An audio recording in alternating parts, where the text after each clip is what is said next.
The massive alien warship drifted through the dark space between planets like a hungry predator looking for its next meal. Commander Veltar stood on the bridge of the Zephyrian battlecruiser Void Talon and watched the holographic display show another weak solar system ready for conquest.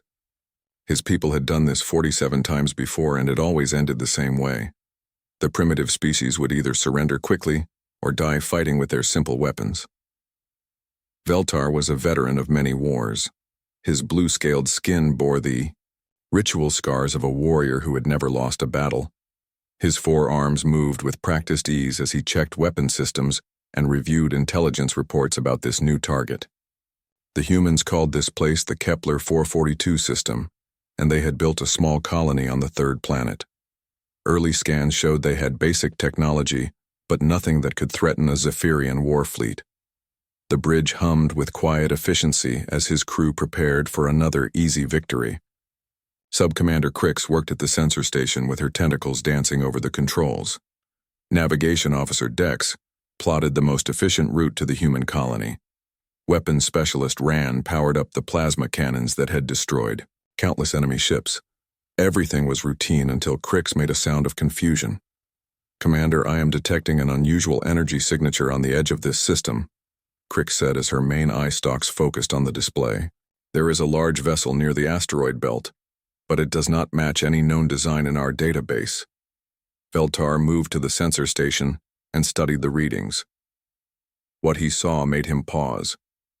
The ship was huge, easily 3 times the size of his own vessel, but it looked nothing like the sleek designs favored by advanced civilizations. Where most warships were built for speed and efficiency, this craft appeared to be designed purely for destruction.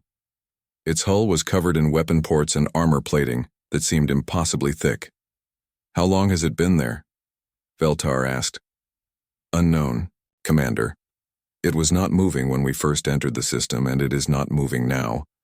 The ship appears to be powered down, but our sensors cannot penetrate its hull to determine crew status."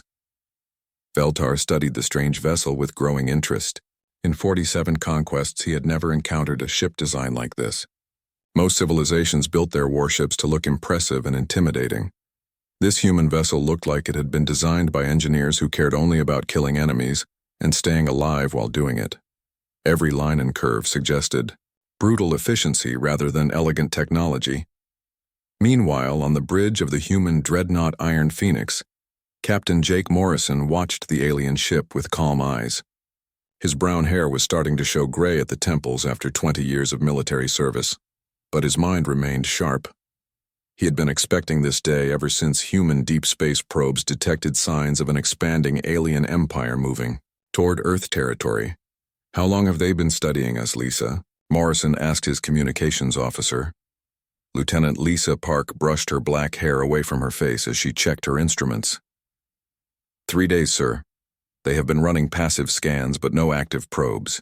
Their ship is maintaining position at maximum sensor range." Morrison nodded. The aliens were being careful, which showed they were not completely stupid. Unfortunately for them, human intelligence had been tracking Zephyrian expansion for months. Earth knew exactly what these creatures did to the species they encountered. Surrender meant slavery. Resistance meant death. There were no other options, in the Zephyrian way of war. Lieutenant Ben Clark looked up from the tactical station. His young face showed the serious expression of an officer who understood they were facing the most important battle in human history. "Captain, their weapons are charging. I count 40 plasma cannon arrays and some kind of energy torpedo system. Our armor should hold against their first attack, but I cannot guarantee anything after that." Morrison walked to the main view screen and stared at the alien warship. It was beautiful in its own deadly way, all smooth curves and glowing energy conduits. Human ships were different. They were built by people who knew that war was ugly and that survival mattered more than appearance. Every human warship was designed to take damage and keep fighting until the enemy was dead or retreating. "Amy, how are our systems?" Morrison asked. Chief Engineer Amy Rodriguez checked her status board and smiled. Her hands moved quickly over the controls as she verified that every system was operating perfectly. "All green, Captain. Reactor is at full power, weapons are loaded, and defensive systems are online. We are ready for whatever they want to throw at us. Morrison had served with Rodriguez for 8 years, and he trusted her completely. If she said the ship was ready, then it was ready. The Iron Phoenix represented the latest in human military technology, built with lessons learned from centuries of warfare between different nations on Earth. Humans had been perfecting the art of killing other humans for thousands of years, and that experience showed in every system aboard the ship. Back on the Zephyrian vessel, Commander Veltar made his decision. Dex, take us closer to the unknown ship. Crix, begin active scanning protocols. I want to know everything about that vessel and its crew. As the Void Talon moved toward the human ship, Veltar felt confident in his superiority. The Zephyrian Empire had conquered dozens of species, and their technology was proven in battle. Whatever primitive weapons these humans possessed would be no match for advanced plasma cannons and quantum shields. The alien warship approached slowly, its sensors probing the Iron Phoenix like a predator examining potential prey. On the human bridge, warning lights began flashing as the alien scans intensified. "Captain, they are scanning us with active sensors," Park reported. "I am reading multiple targeting locks."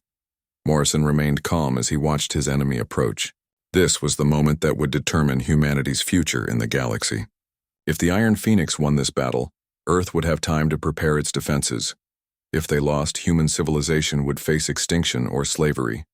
"All hands, this is the captain," Morrison said into the ship's communication system. "We are about to face humanity's first battle with an alien enemy. Remember your training, trust your equipment, and show them what humans can do when we fight for our freedom." The two warships faced each other across the empty space between worlds, neither crew fully understanding what they were about to unleash. Commander Veltar decided that waiting was pointless. The strange human vessel had not moved or responded to his scanning attempts, which meant the crew was either dead or too primitive to understand they were being studied. Either way, standard Imperial protocol demanded he establish dominance before proceeding with conquest operations. "Ran, decloak the escort frigates and move them into attack formation around the target vessel," Veltar ordered. "I want those plasma cannons aimed at what appears to be their bridge section and main engine areas." 3 Zephyrian frigates materialized out of empty space as their cloaking systems deactivated. Each ship was half the size of the main cruiser, but carried enough firepower to destroy most enemy vessels with a single coordinated attack. The frigates moved into position around the human ship like wolves surrounding a wounded animal. "Weapons." Specialist Rand smiled with satisfaction as targeting systems locked onto the strange vessel. "All frigates report ready to fire, Commander. Target locks are solid and plasma cannon arrays are at full charge." Veltar activated the communication system and prepared to broadcast the standard surrender demand that had worked successfully 47 times before. He spoke in 17 different galactic languages, explaining that resistance was futile and that immediate surrender would result in merciful treatment for any survivors. The response from the human ship caught every Zephyrian completely by surprise. "Attention, Zephyrian vessel. This is Captain Jake Morrison of the United Earth ship Iron Phoenix," came a voice speaking perfect Zephyrian in the formal military dialect used only by trained warriors. "You have entered human-protected space without permission and have taken aggressive actions against a lawful Earth vessel. You will power down your weapons and withdraw from this system immediately, or face the consequences of your hostile intentions." The Zephyrian bridge fell completely silent. In 47 conquests, no primitive species had ever spoken their language. More importantly, no enemy had ever responded to a surrender demand with counter-demands of their own. The implications were staggering and terrifying. "How do they know our language?" Sub-Commander Crix whispered, her voice filled with confusion and growing fear. Commander Veltar stared at the human ship with new understanding. These creatures had been studying Zephyrian communications and had learned their military protocols. This suggested intelligence-gathering capabilities that should not exist in a primitive species. Worse, their confident response indicated they were not afraid of superior Zephyrian technology. On the bridge of the Iron Phoenix, Captain Morrison watched the alien ships take attack positions and felt a familiar calm settle over him. He had fought in 3 interplanetary wars and dozens of smaller conflicts throughout the solar system. Human beings had been killing each other with increasing efficiency for thousands of years, and that experience was about to prove valuable. "Ben, what is our tactical situation?" Morrison asked his weapons officer. Lieutenant Clark studied his displays with professional interest. 3 escort vessels in attack formation, Captain. They are using energy-based targeting systems that our sensors can track easily.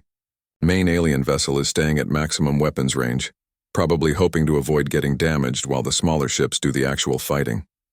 Morrison nodded. It was a standard tactic used by commanders who cared more about preserving their own lives than winning battles. Human military doctrine emphasized that officers should share the same risks as their troops, which created better unity and more aggressive tactics. "Lisa, send a message to Earth Command," Morrison ordered. "Tell them we are engaging hostile alien forces and request that all available ships move to support our position." Communications Officer Park transmitted the message using quantum relay, systems that could reach Earth in minutes rather than hours.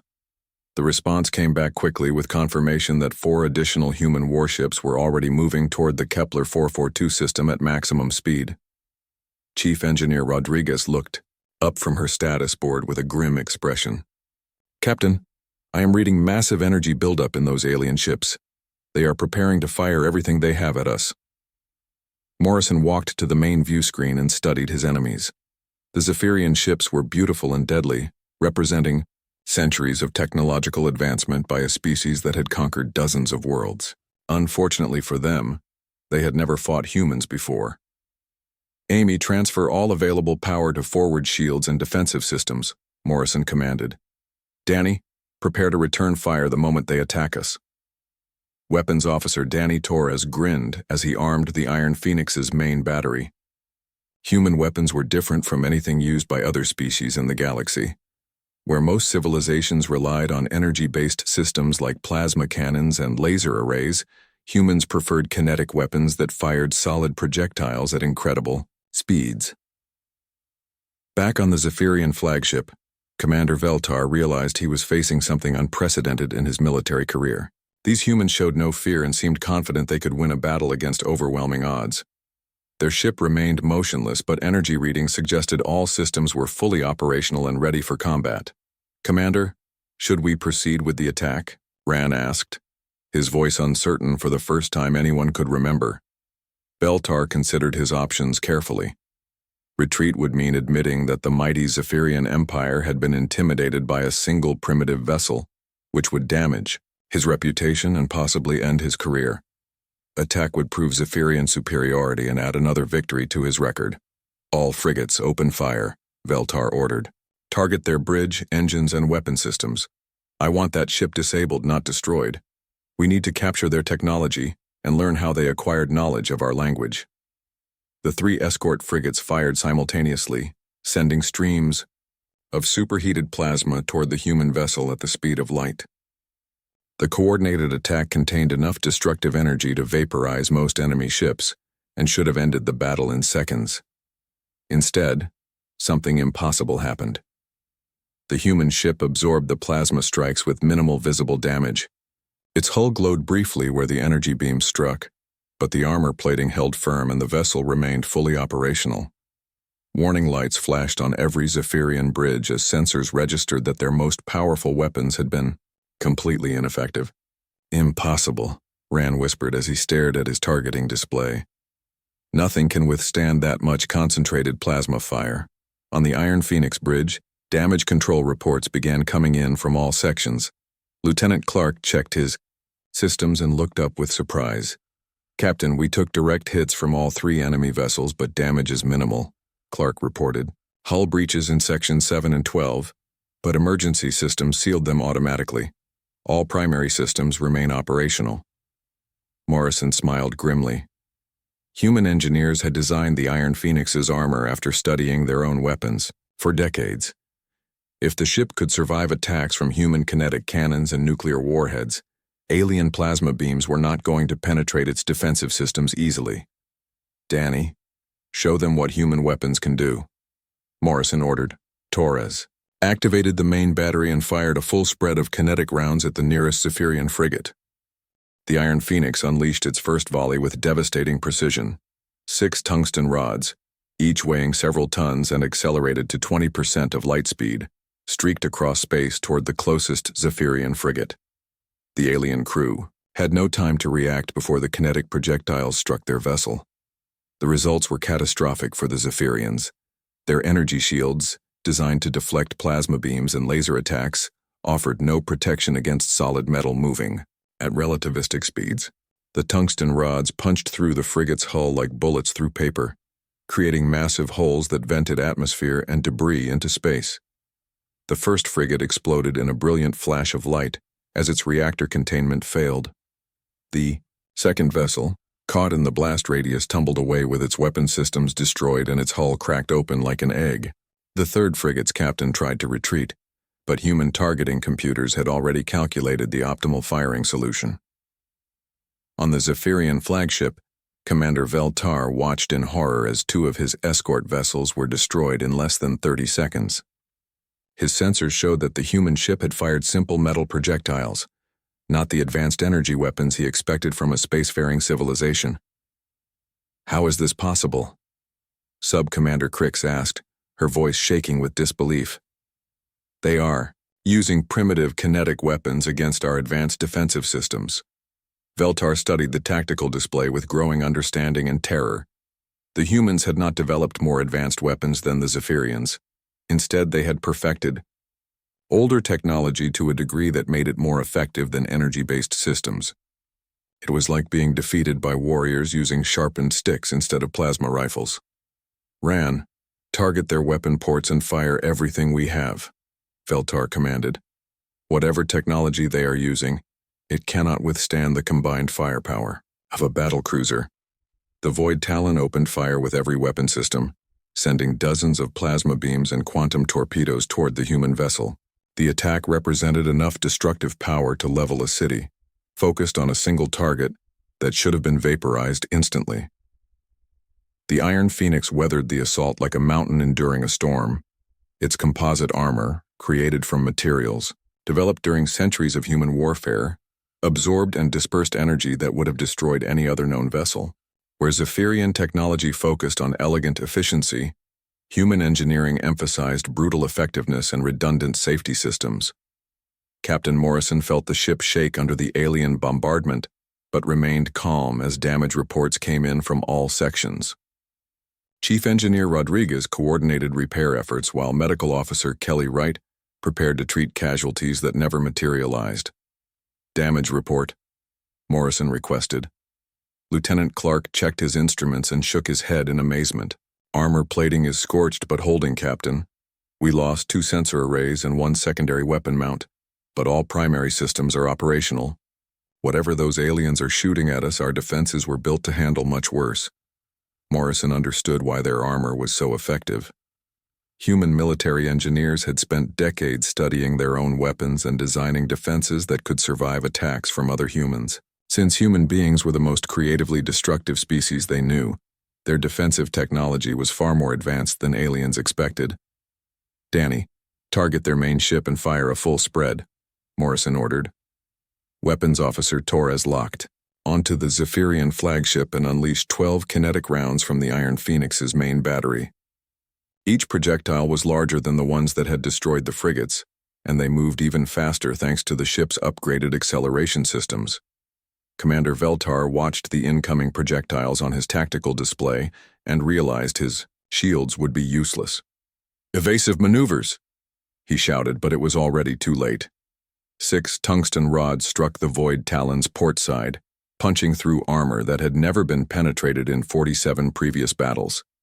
The ship's elegant hull cracked and twisted as internal explosions tore through critical systems. Emergency lights flashed as atmosphere rushed out through dozens of holes in the outer bulkheads. The remaining 6 projectiles missed the flagship, but struck an asteroid behind it, shattering the space rock into millions of pieces that created a dangerous debris field. The demonstration of destructive power was not lost on the surviving Zephyrian crews. "Engineering reports massive damage to port weapon arrays and shield generators," Rand reported, his voice filled with panic. Hull breaches on 14 decks and we are losing power to main systems.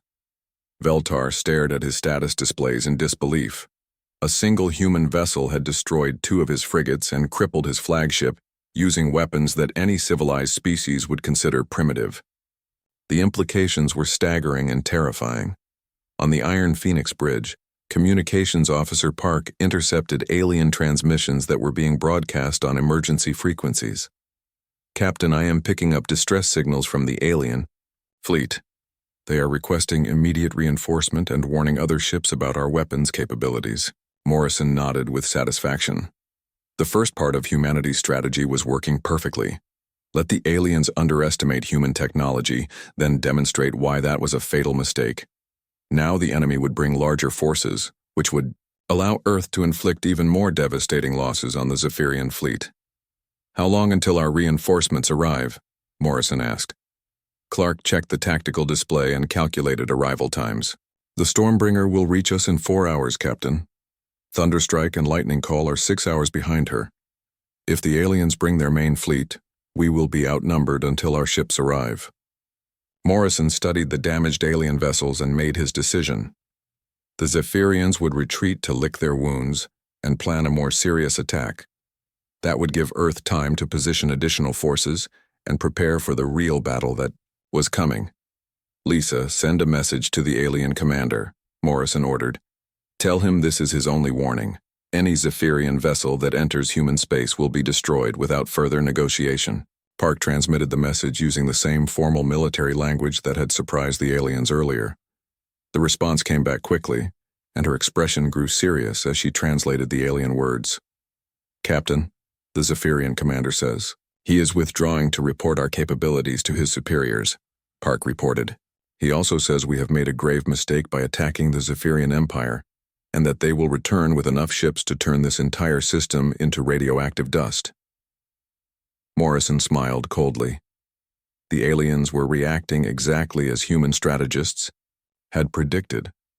They would mass their forces for overwhelming attack, which would give Earth the opportunity to inflict maximum casualties on the Zephyrian fleet in a single decisive battle. "Amy, begin repairs and prepare for extended combat operations," Morrison commanded. "Ben, analyze the wreckage of those frigates and see what we can learn about their technology. Danny, reload all weapon systems and check our ammunition supplies." The Iron Phoenix had won the first engagement, but Captain Morrison knew the real fight was just beginning. The Zephyrian Empire would bring everything they had to crush this upstart human vessel, and Earth's survival depended on proving that sometimes the most dangerous predators were the ones who had spent millennia learning to hunt their own kind. Fleet Admiral HFY materialized on the bridge of the Zephyrian super-dreadnought Starrender as his command ship dropped out of hyperspace at the edge of the Kepler 442 system. He was the Empire's most experienced military commander with over 60 years of successful campaigns against primitive species throughout the galaxy. His reputation was built on swift, overwhelming victories that crushed enemy resistance before it could become organized. The Admiral expected to find the wreckage of a single human vessel and 3 victorious frigates waiting to escort him to the colony planet.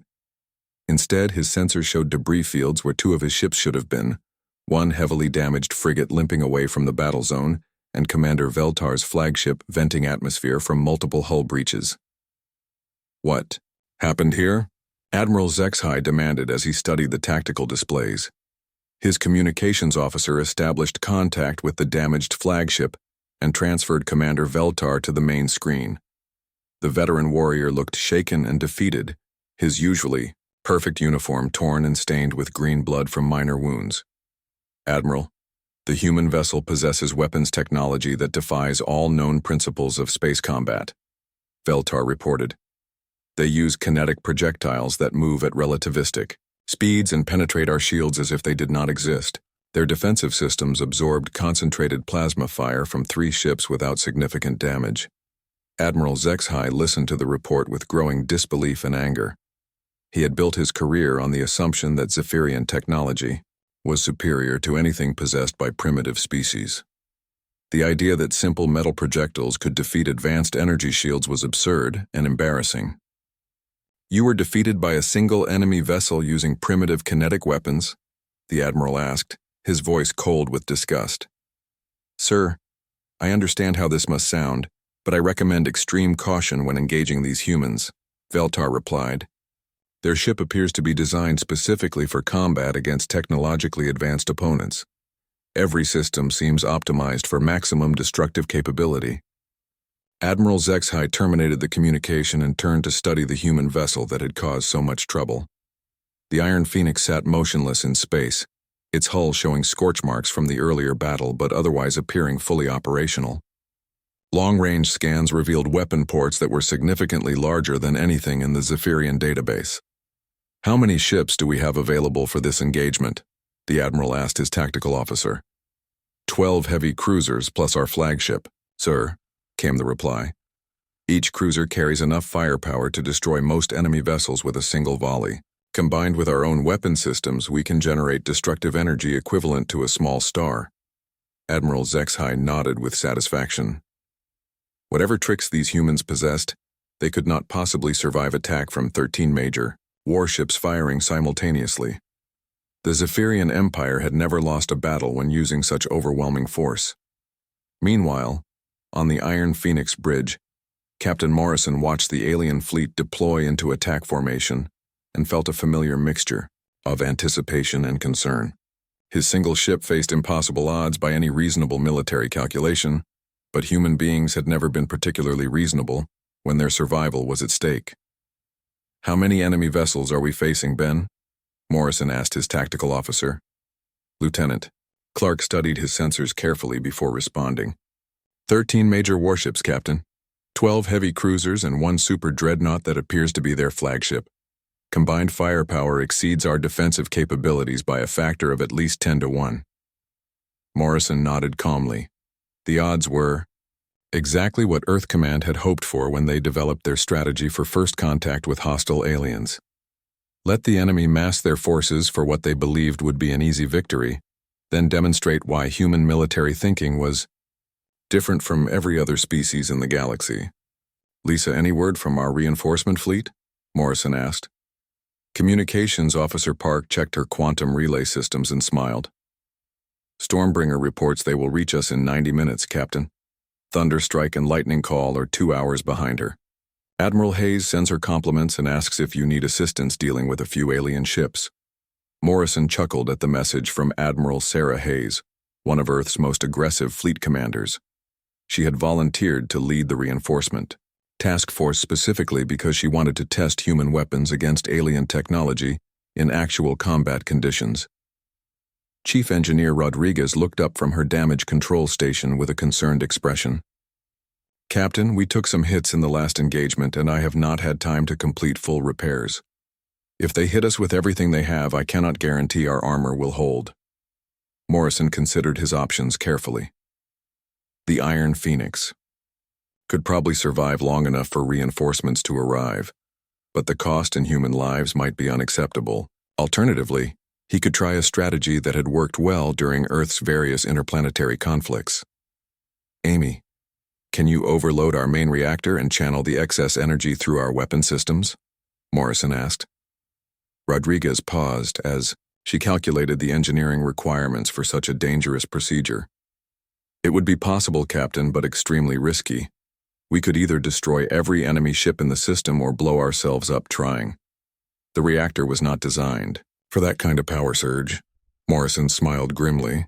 The willingness to accept mutual destruction in order to defeat an enemy was a uniquely human characteristic that had shaped their military doctrine for centuries.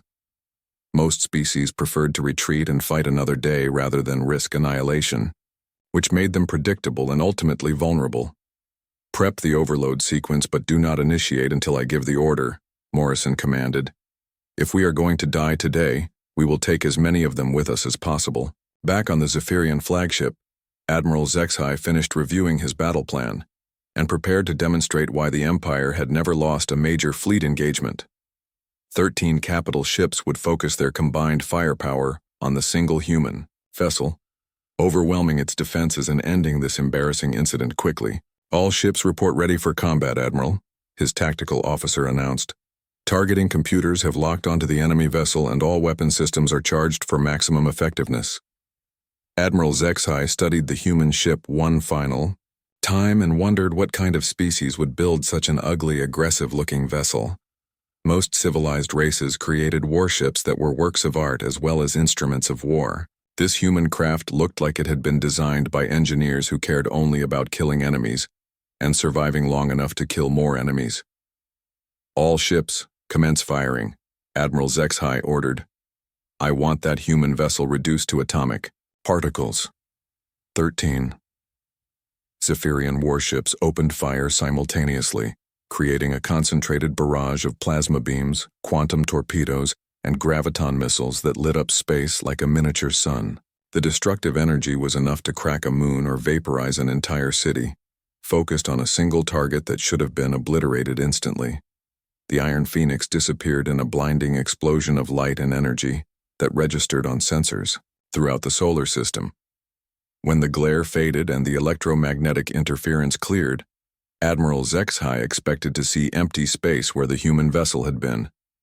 Instead, the Iron Phoenix emerged from the dissipating energy cloud with its hull glowing red-hot but still intact. Damage was extensive but not critical, and the ship's weapon systems were already targeting the Zephyrian fleet with deadly precision. "Impossible," Admiral HFY whispered as he stared at the tactical display in disbelief. Captain Morrison felt his ship shake and roll under the massive alien bombardment, but emergency systems kept critical functions operational despite hull breaches and equipment failures throughout the vessel. Human engineering had created a warship that could absorb incredible punishment and continue fighting. "Damage report," Morrison requested calmly. "Severe damage to outer hull sections and secondary systems, Captain," Clark reported. "But main reactor, weapons, and engines are still operational. We can continue fighting." Morrison nodded and prepared to show the aliens why humanity had survived and prospered despite spending thousands of years trying to exterminate itself. "Danny, return fire. Show them what human weapons can do when we are really motivated." The Iron Phoenix responded to the alien bombardment with methodical precision that shocked every Zephyrian commander. Instead of the desperate, random firing that most species used when facing overwhelming odds, the human vessel targeted specific systems on enemy ships with surgical accuracy. Each kinetic round was calculated to cause maximum damage to critical components, while conserving ammunition for extended combat. Weapons Officer Danny Torres smiled grimly as he watched his targeting computers lock onto the nearest Zephyrian cruiser. Human fire control systems had been designed by people who understood that every shot mattered when you were fighting for survival. The aliens were about to learn why human weapons were built for efficiency rather than impressive light shows. "Firing main battery," Torres announced as he unleashed a full spread of tungsten rods at relativistic speeds. The first Zephyrian cruiser exploded as kinetic projectiles punched through its reactor shielding and triggered a catastrophic containment. Failure. The second vessel lost its main weapon systems when human rounds severed power conduits and shattered plasma cannon arrays. The third cruiser tried to retreat but found its engines destroyed by precisely aimed shots that left the rest of the ship intact but helpless. Admiral HFY watched his fleet being systematically dismantled by a single human vessel and felt something he had never experienced in 60 years of military service. Fear. Not the healthy caution that kept experienced officers alive, but genuine terror at facing an enemy whose capabilities exceeded all reasonable expectations. "How are they doing this?" he demanded of his tactical staff. 13 ships should be able to overwhelm any single opponent through sheer volume of fire. His weapons. Specialists studied the engagement data with growing horror. "Admiral, the human vessel is not trying to avoid our attacks. They are absorbing damage and continuing to fight with full effectiveness. Their defensive systems appear to be designed to function even when severely damaged." Admiral HFY realized he was facing something the Zephyrian Empire had never encountered before. A species that built their warships to keep fighting even when they should have been destroyed. It was like battling an enemy that refused to acknowledge when they were defeated. The battle took a dramatic turn when 3 more human vessels dropped out of hyperspace at the edge of the system. The UES Stormbringer, Thunderstrike, and Lightning Call had arrived exactly when their captain needed them most. Each ship was larger than the Iron Phoenix and carried experimental weapon systems that had never been tested in actual combat. Captain, Morrison felt relief wash over him as he watched his reinforcements move into attack formation. Admiral Sarah Hayes had kept her promise to arrive before the situation became desperate. Now the odds were much more manageable, and the aliens were about to face the full destructive capability of human military technology. "Lisa, patch me through to Admiral Hayes," Morrison requested. The main screen flickered as communications established contact with the Stormbringer. Admiral Hayes appeared with her usual confident smile and her gray hair pulled back in a regulation military style that emphasized her sharp features and intelligent eyes. "Jake, you look like you have been having fun without us," Hayes commented, as she studied the debris field that had once been part of the Zephyrian fleet. "How many of them are left?" 10 cruisers and their flagship, Admiral," Morrison reported. "They concentrate their fire well, but their weapons are not as effective against our armor as they expected. I recommend we demonstrate our full capabilities before they decide to retreat and come back with even more ships." Admiral Hayes nodded with understanding. Earth's strategy required that any alien species learn to fear human military power, which meant inflicting such devastating losses that future attacks would be considered suicidal. "All ships, this is Admiral Hayes," she broadcast to the human task force. "We are going to show these aliens why humanity has spent thousands of years perfecting the art of warfare. Each vessel will demonstrate different weapon systems, so our enemies understand the full range of human destructive capabilities." The Stormbringer fired first, using graviton beam weapons that had been developed from theoretical physics research. The invisible energy beams reached out across space and began crushing the hull of a Zephyrian cruiser. Like an enormous invisible hand, metal screamed and twisted as the ship's structural integrity failed under gravitational forces that should not have existed. The Thunderstrike demonstrated quantum torpedo technology, launching projectiles that existed in multiple dimensions, simultaneously. The torpedoes passed through Zephyrian shields as if they were not there, then materialized inside enemy hulls and exploded with the force of miniature suns. 2 cruisers vanished in brilliant flashes of light that briefly outshone the system's star.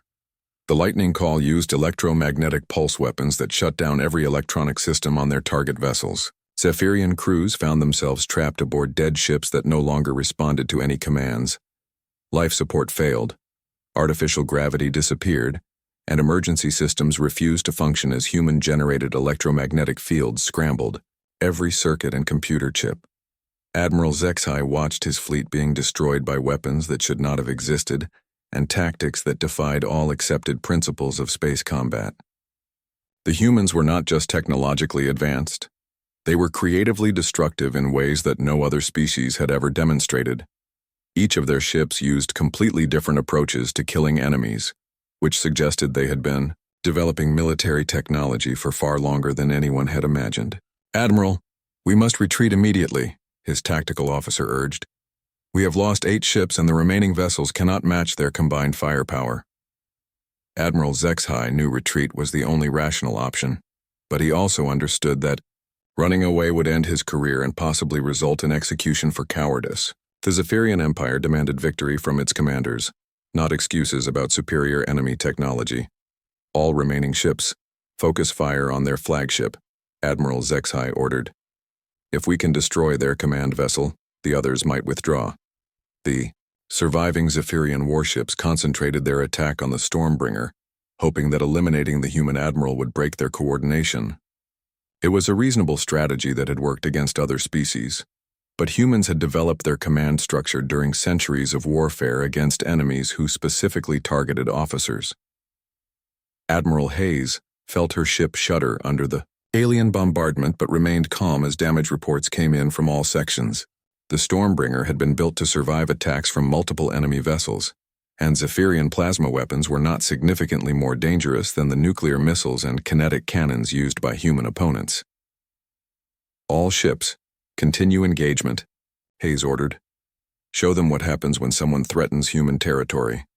The 4 human vessels systematically destroyed the remaining Zephyrian cruisers using different weapons and tactics that demonstrated the full range of Earth's military capabilities. When only the enemy flagship remained, Admiral Hayes opened a communication channel to give the surviving aliens a message they would never forget. "Attention, Zephyrian Commander, this is Admiral Hayes of the United Earth Fleet," she announced in perfect Zephyrian military language. "You are the sole survivor of a fleet that attacked human territory without provocation. You will return to your empire and deliver this message. Humanity claims this entire sector of space under our protection. Any alien vessel that enters human territory without permission will be destroyed without warning or negotiation." Admiral Zexai stared at the human admiral with a mixture of hatred and grudging respect. These creatures had defeated his entire fleet and were offering him a chance to escape with his life, which showed they understood the psychological impact of allowing a single survivor to report their capabilities. "This is not over, Admiral," Zexai replied. "The Zephyrian Empire will return with enough ships to sterilize this entire system." Admiral Hayes smiled coldly at the alien commander. "We hope you do. Earth has 40 more ships like these being built in our orbital shipyards, and we are eager to test our newer weapons against larger targets.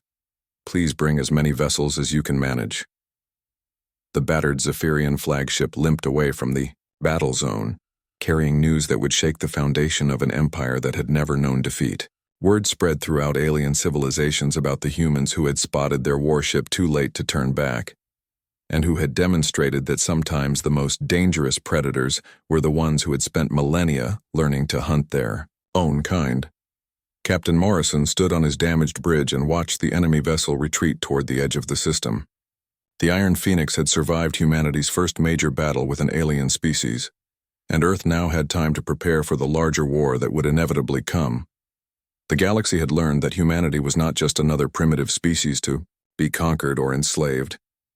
They were something far more dangerous, a civilization that had turned warfare into both an art and a science, and who considered mutual destruction an acceptable outcome if it meant stopping an enemy who threatened their freedom.